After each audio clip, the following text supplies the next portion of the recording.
भगवान शिव से जुड़े वो रोचक रहस्य जो आज भी हैं, दुनिया से छुपे, जानकर उड़ जाएंगे होश। हिंदू धर्म में भगवान शिव को प्रमुख देवताओं में से एक माना जाता है।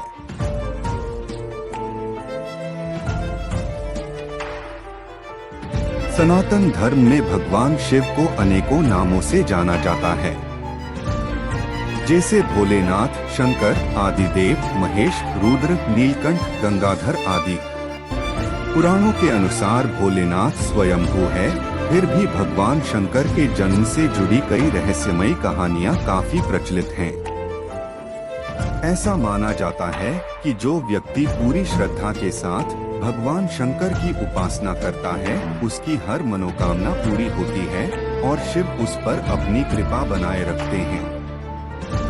भगवान शंकर के बारे में ऐसी कई बातें हैं जो सामान्यतः आम व्यक्तियों को पता नहीं है।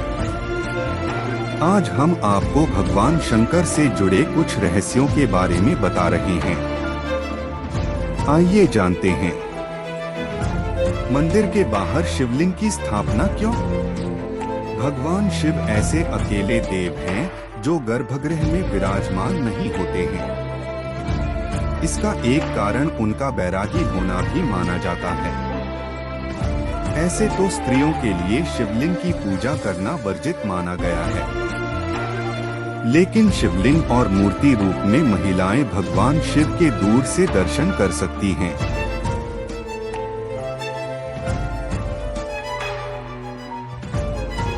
शिवलिंग की ओर नंदी का मुंह क्यों? मान्यताओं और पौराणिक कथाओं के अनुसार किसी भी शिव मंदिर में भगवान शिव से पहले उनके वाहन नंदी जी के दर्शन आवश्यक और शुभ माने जाते हैं। शिव मंदिर में नंदी देवता का मुंह शिवलिंग की तरफ होता है, जिसके पीछे का कारण ये है कि नंदी जी की नजर अपने आराध्य की ओर हमेशा रहती है। वह हमेशा भगवान शिव को भक्ति भाव से देखते ही रहते हैं। नंदी के बारे में यह भी माना जाता है कि यह पुरुषार्थ का प्रतीक है। शिवजी को बेलपत्र क्यों चढ़ाते हैं? पौराणिक कथाओं के अनुसार जब देवताओं और दैत्यों के बीच समुद्र मंथन चल रहा था, तभी उसमें से विष का घड़ा भी निकला। विष के घड़े को न तो देवता और न ही दैत्य लेने को तैयार थे। तब भगवान शिव ने इस विष से सभी की रक्षा करने के लिए विषपान किया था। विष के प्रभाव से शिव जी का मस्तिष्क गर्म हो गया।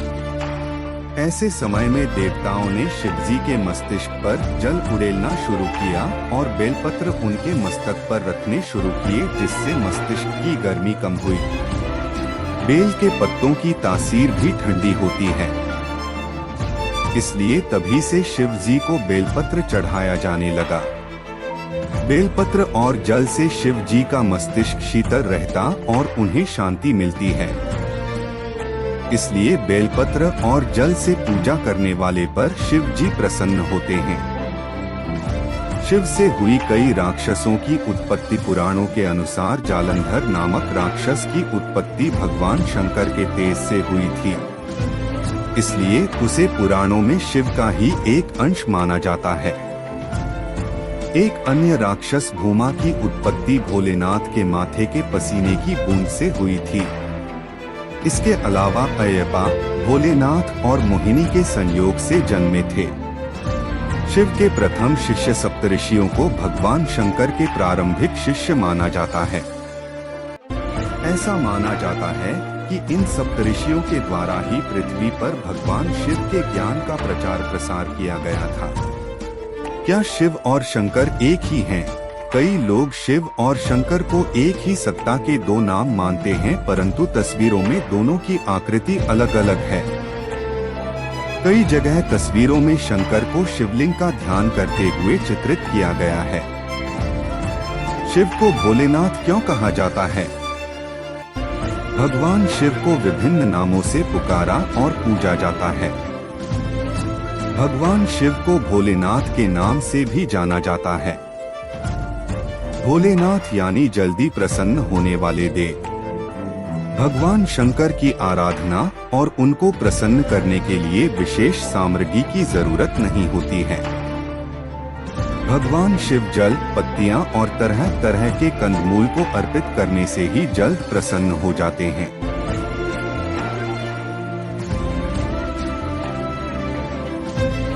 शिवलिंग की आधी परिक्रमा क्यों? शिव मंदिर में भगवान भोलेनाथ के दर्शन और जल चढ़ाने के बाद लोग शिवलिंग की परिक्रमा करते हैं। शास्त्रों में शिवलिंग की आधी परिक्रमा करने के बारे में कहा गया है। शिवलिंग की परिक्रमा हमेशा जलाधारी के आगे निकले हुए भाग तक जाकर फिर विपरीत दिशा में लौट दूसरे सिरे तक आकर पूरी करें। इसे शिवलिंग की आधी परिक्रमा भी कहा जाता है। शिव की पत्नियां। भगवान शिव की पत्नियों के बारे में शास्त्रों में उल्लेख मिलता है। पहली पत्नी प्रजापति दक्ष की पुत्री सती थी।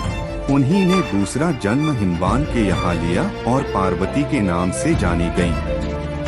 कहा जाता है इनके अलावा गंगा, काली और उमा भी शिव की पत्नियां थीं। शिव के कितने पुत्र? भगवान शिव और माता पार्वती का पुत्र कार्तिकेय था। गणेश दूसरे पुत्र जिसे माता पार्वती ने उपटन से निर्मित किया। एक अनाथ बालक जिसका नाम सुकेश था उसे भी भगवान शिव ने पाला। जलंधर शिव के तेज से उत्पन्न हुए। अयप्पा शिव और मोहिनी के संयोग से जन्मे। भूमा उनके ललाट से टपके पसीने से जन्मे। अंधक और खुजा का ज्यादा उल्लेख नहीं मिलता।